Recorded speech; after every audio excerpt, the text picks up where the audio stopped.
toot. On film?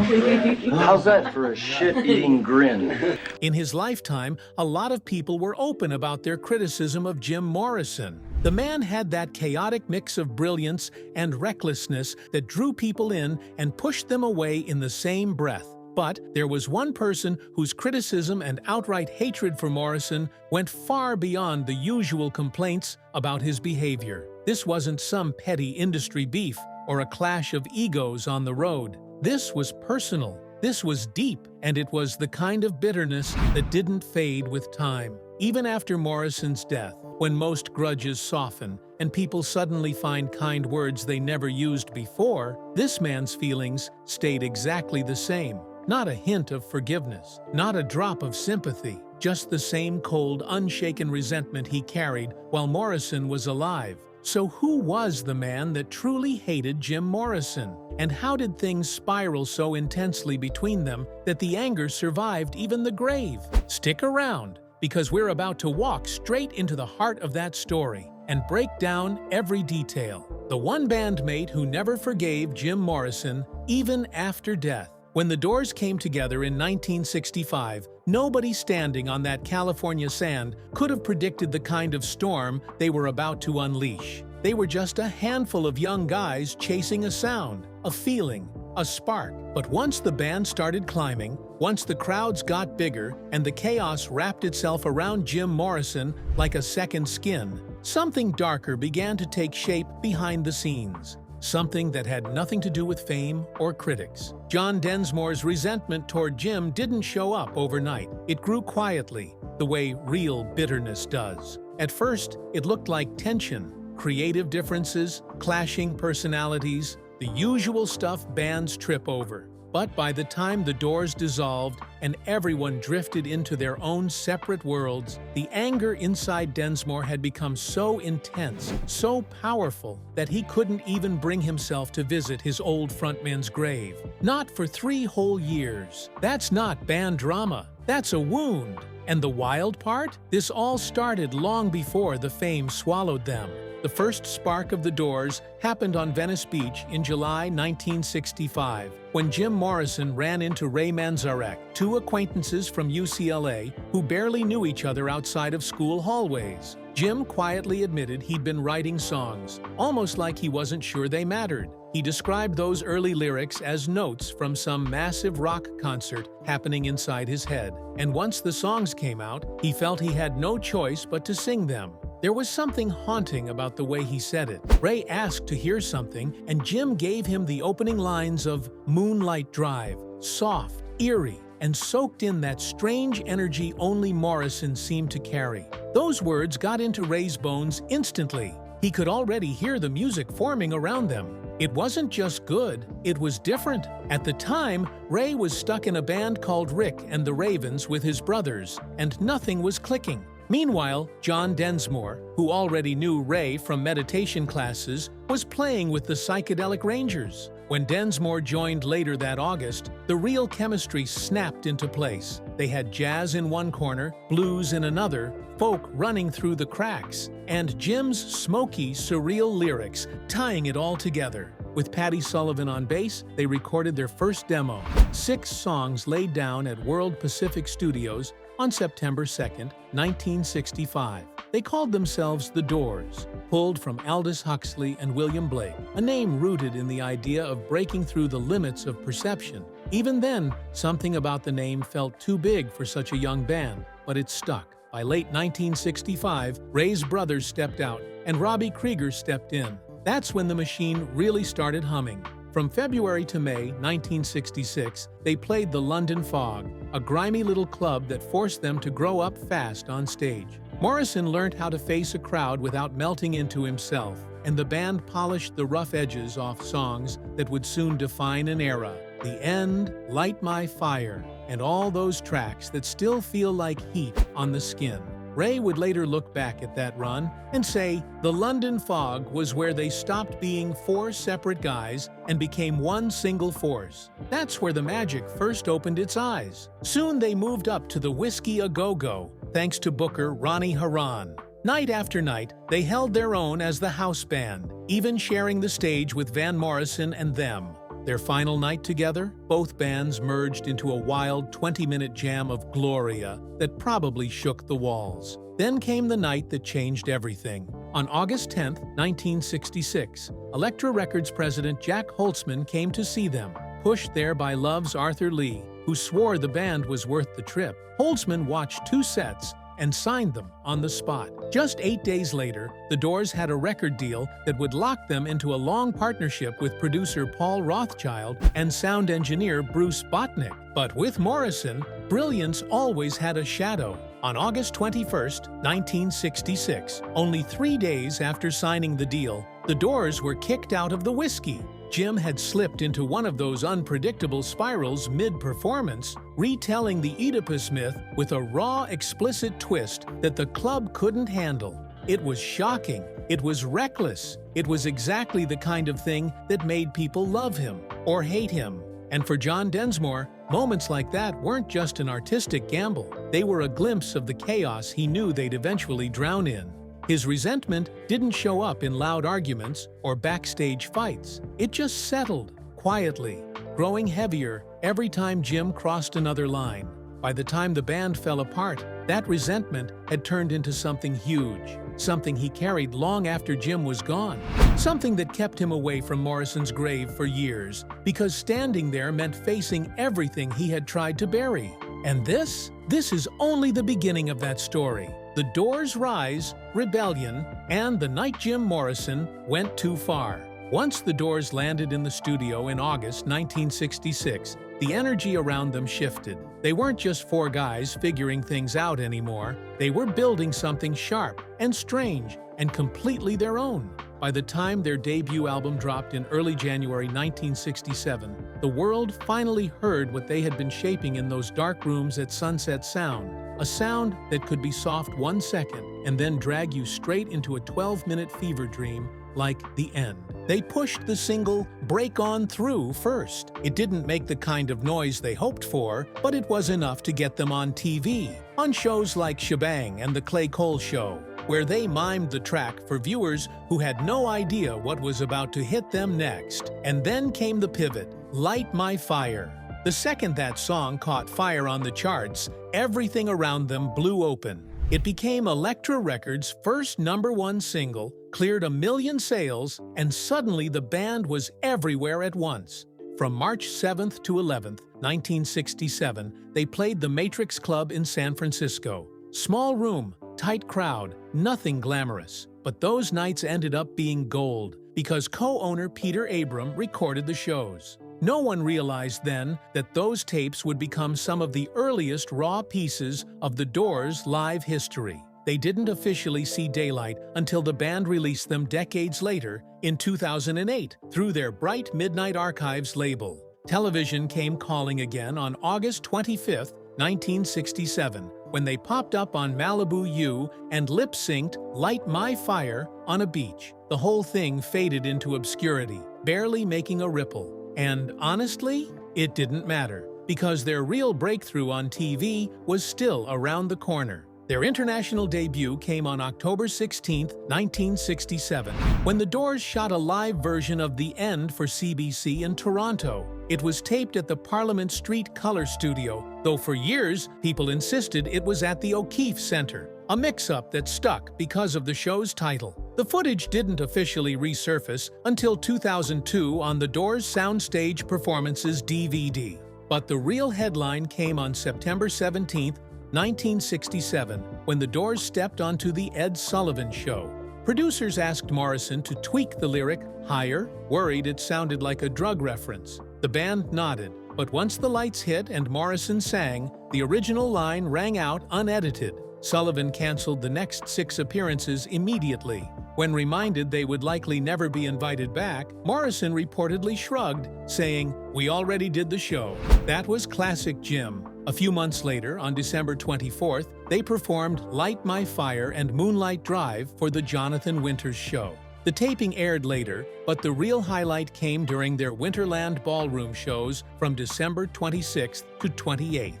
Midway through Backdoor Man, the band stopped playing because someone wheeled a TV onto the stage so they could watch themselves on the winter's broadcast. Only the Doors would interrupt their own concert to watch themselves perform elsewhere. Meanwhile, the band returned to Sunset Sound to record Strange Days. They experimented with every new studio toy, Moog synthesizers, effects, and anything that could stretch their sound. The album peaked at number 3, delivering hits like People Are Strange, though it didn't leave the lasting mark they hoped for. This era also saw them start bringing in session bassists, including Douglas Lubon, Harvey Brooks, and Jerry Scheff, to give recordings more punch, as Manzarek's live keyboard bass could no longer carry the albums alone. But chaos was growing. On December 9, 1967, in New Haven, Morrison's trouble reached a new extreme.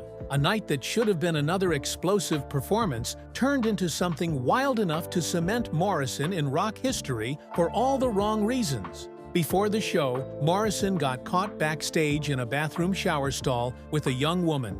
Depending on who tells the story, they were either talking quietly or making out. A police officer walked in, didn't recognize him, and told them both to move along. Morrison wasn't having it. He threw out a sharp "eat it," and the officer pulled out a can of mace. He gave Morrison one last warning. Morrison fired back with "last chance to eat it." Accounts differ on whether Jim alone got maced or both he and the girl were sprayed, but either way, the night went downhill fast. The band delayed the show for an hour while Morrison recovered. When he finally hit the stage, the police were still tense and ready to pounce. Midway through the set, Morrison snapped into a long, improvised rant about the officer, calling him the little man in blue, and ripping into the police in front of a crowd that was already restless. He pushed it further, taunting the officers lined around the stage, daring them to react. Eventually, the lieutenant approached him, and Morrison shoved the microphone toward his face, inviting him to speak.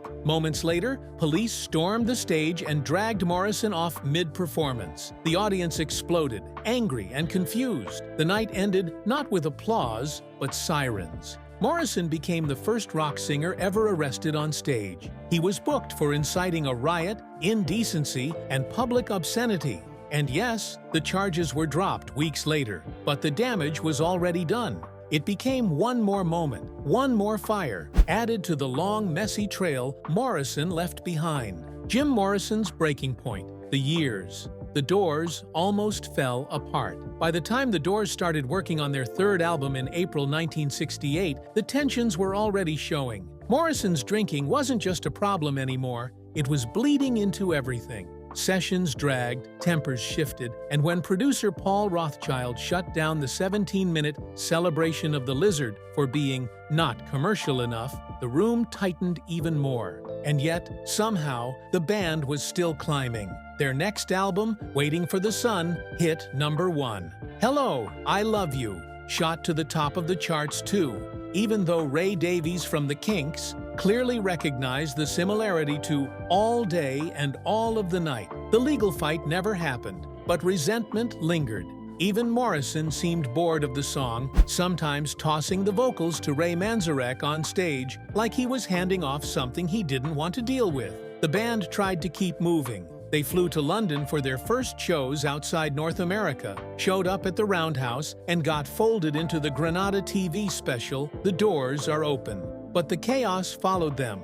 In Amsterdam, Morrison collapsed after a drug binge. Marijuana, hashish, pills, whatever he had nearby. It forced the band to finish the show without him. Back home, they pushed forward again. Touch Me dropped at the end of 1968 and exploded, becoming their last American number 1. But that small victory didn't soften what was coming.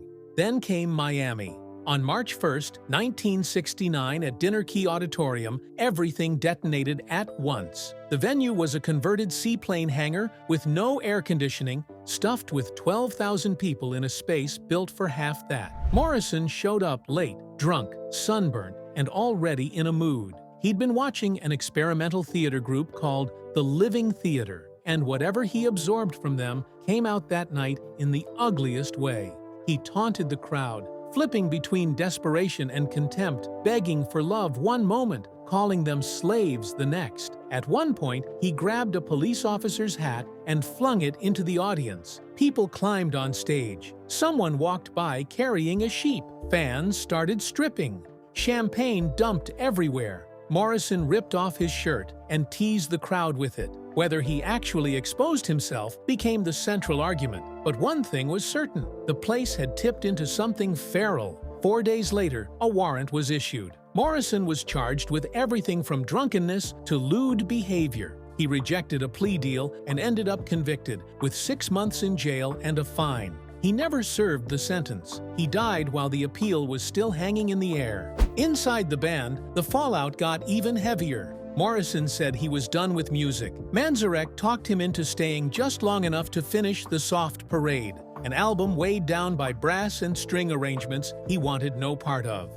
Critics tore the project apart, and Morrison's drinking pushed every session to the edge. But the record still hit big because the world couldn't look away. By late 1969, while they worked on Morrison Hotel, Morrison got arrested again, this time on a flight to Phoenix after an incident with airline staff. Charges were eventually dropped, but the scare was real. The album that followed, though, pulled them back to their raw blues roots. Fans loved it. Critics loved it. It was the reset they desperately needed. They released Absolutely Live in 1970, toured as much as they could despite growing bands, and even made it to the Isle of Wight Festival. But Morrison was drifting. He turned 27 that December, recorded another poetry session, and stepped on stage for what would become his final performance, New Orleans, December 12, 1970. Midway through the show, he snapped. He slammed the mic stand into the stage over and over until the platform fell apart, then sat down and refused to sing another word. When the band walked off that night, they knew it was over. Morrison wasn't coming back from whatever place he had disappeared into. And just like that, the last thread holding the doors together finally gave out. Jim Morrison's Final Days: The Truth Behind L.A. Woman, Paris, and the Mystery That Never Died. After everything that went wrong, the Miami chaos, the New Orleans meltdown, and the conviction hanging over his head, the Doors still pushed forward. And somehow, out of all that wreckage, they built L.A. Woman. It was their shot at reclaiming the spark they had almost burnt through. And you can feel that grit all over the record. They kept it raw, brought in Mark Beno on rhythm guitar, leaned on Jerry Sheff's bass lines, and peeled everything back to the blues that raised them. But the sessions weren't smooth. Paul Rothchild listened to Love Her Madly, dismissed it as cocktail lounge music, and walked out. Just like that. No dramatic exit, just a man done with the whole thing. The band didn't chase him. Bruce Botnick stepped in, and the Doors took control of their own album. The result didn't top the charts, but it didn't have to. L.A. Woman carried 2 major hits and eventually became their second best-selling record ever. The title track had Morrison chanting Mr. Mojo Risin', twisting his own name into an omen, and Riders on the Storm would later end up in the Grammy Hall of Fame. But underneath all that success, something else was happening, something quieter, heavier, and far more final. As the album neared completion in March 1971, Morrison told the band he was leaving for Paris. No fight, no meltdown, just a man stepping out of his own life for a moment. His bandmates actually thought it was the right move. Pamela Corson had already rented an apartment there, and Morrison slipped into the city with this strange mix of exhaustion and hope. He took long walks alone, trimmed his beard, dropped some weight, and tried to settle into a softer rhythm than the one that had chased him for years. He still checked in. He called John Densmore, asking how the album was doing. That would be the last time any of them heard his voice. Then came July 3, 1971. Pamela found him in the bathtub early that morning. 27 years old, no autopsy, heart failure at least. That is what the paperwork said. But Paris has never stopped whispering different versions of that night. Some people swear he overdosed. Others claim he collapsed in a nightclub bathroom and was carried out before anyone asked questions. There were rumors that the truth was hidden, that people who loved him or owed him kept things quiet to protect whatever was left of his privacy. Agnes Varda later admitted she helped keep the story contained. Only 4 people stood at his graveside at Père Lachaise on July 7th. A rock star who once held whole arenas in the palm of his hand left the world nearly unnoticed, and the mystery never stopped circling him.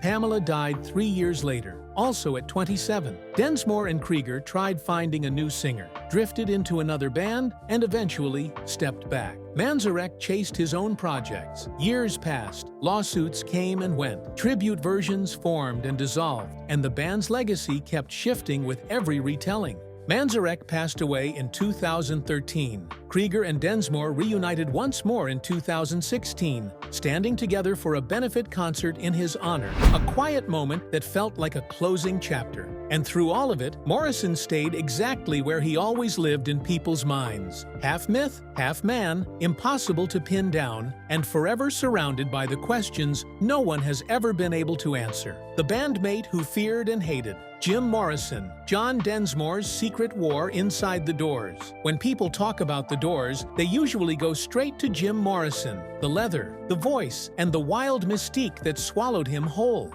But buried underneath that mythology is someone who actually had to stand next to him every night, someone who loved him, feared him, and spent decades trying to make sense of the chaos that followed in his wake. That person was John Densmore, and his story has always been the quiet one, the one tucked behind Morrison's shadow, simmering with tension that never really cooled down. John always insisted that he didn't hate Jim. What he hated, deep in his bones, was the self-destruction, the drinking, the unpredictability, the way Morrison kept sprinting toward every cliff he saw. John called him a kamikaze because that is exactly how he lived, 27 years old, gone in a Paris bathtub, and somehow everyone still acted like this ending had come out of nowhere. It took John 3 whole years to visit Morrison's grave. He couldn't make it to the funeral. He couldn't bring himself to stand over that coffin, knowing the storm they had lived through, the one he could never outrun. And when someone finally asked him if he hated Jim, he paused, really paused, and said he didn't. He just hated watching someone so brilliant tear himself apart piece by piece. Jim was spectacular at being a rock star. That part came easy.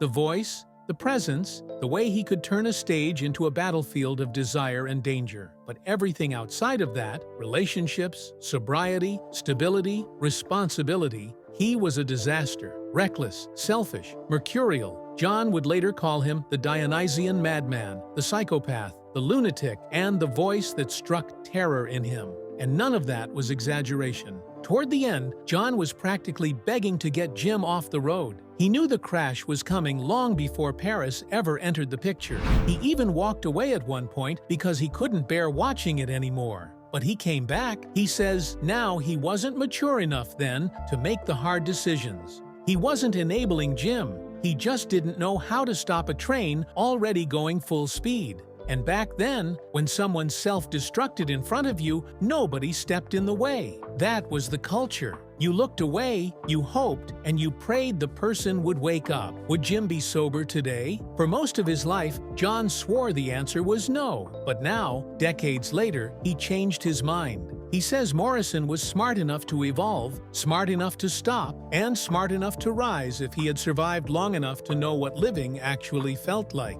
It's strange how death rearranges everything. After Morrison died, John transformed into his fiercest defender. The man who once feared Jim became the same man who spent years protecting his legacy like a bodyguard. Most people assume the bitterness would have hardened after the funeral. Instead, John softened. He wrote a memoir about the Doors, one he said was written in blood. It was painful, honest, sometimes ugly, but it was real. Oliver Stone later twisted pieces of it into a film John absolutely hated. Still, the book was his truest attempt at healing what Morrison left behind. But John wasn't done protecting the band's soul, not even close. When Ray Manzarek and Robbie Krieger tried touring as The Doors, and even agreed to license the band's music for a Cadillac commercial, John snapped. He sued them, his own bandmates, because he believed Morrison wouldn't have approved. Fighting that case took 6 brutal years. Friends thought he had lost his mind. Who spends that long in court turning down million-dollar deals just to protect an old band name?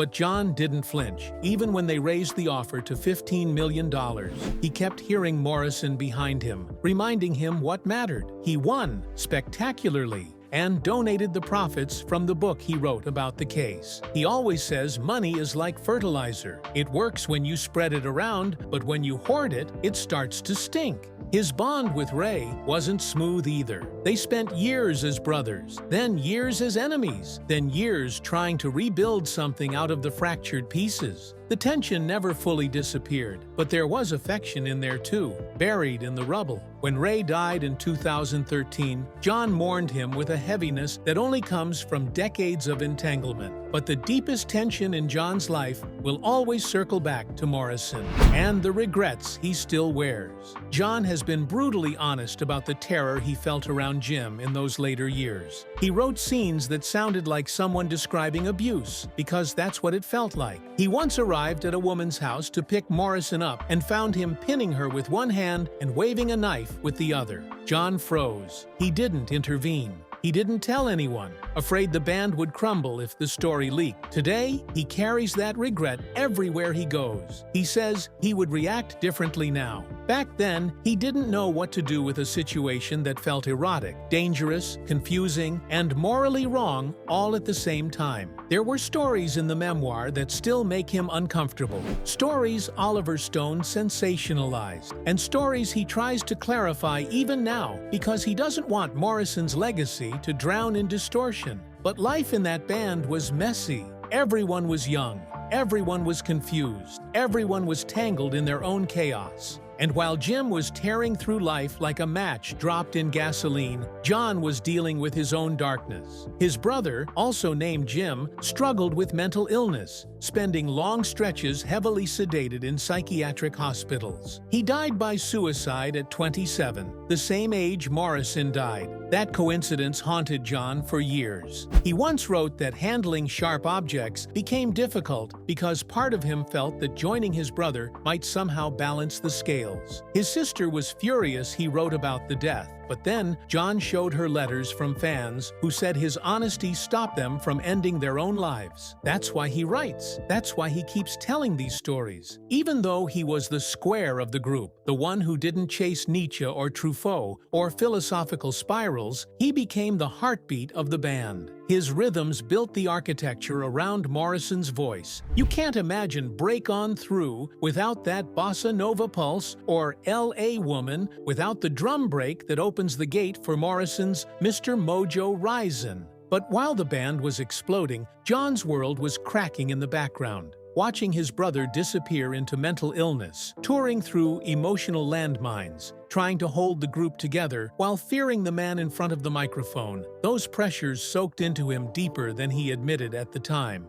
After the Doors finally ended, John shifted into other forms of art, acting, dance, and more music. But writing became the thing that held him together. He liked the way it woke his brain up, the way new ideas sparked like synapses firing back to life. He says he sometimes feels like he's channeling Morrison's hunger for creativity, even though they lived and loved life with completely different speeds. And the tension never left. Not in his music, not in his writing, not in the way he talks about Morrison. He can laugh about the absurd moments, the misread foreign films, and the jealousy over Morrison's face taking up most of the first album cover. But underneath the humor is a man who spent years walking on emotional glass. John is 81 now. He speaks with the gentleness of someone who's survived too much, and the sharpness of someone who refuses to let the truth rot. He's writing a new book about all the musicians who shaped him. He's planning his fourth marriage. He's pacing himself, living slower, staying vital. But the tension between him and Morrison, living tension, dead tension, unresolved tension, still sits in him like an echo that never learned how to fade. He misses Jim's artistry, hates the destruction, regrets the silence, and still feels hunted by that ghost. And maybe that's the real story. The quiet bandmate who spent 54 years trying to understand a man the world worshipped but never really knew. Were you a fan of Jim Morrison and the Doors? Let us know in the comments below. Don't forget to like, share, and subscribe. Also, click the next video shown on your screen. You will enjoy it.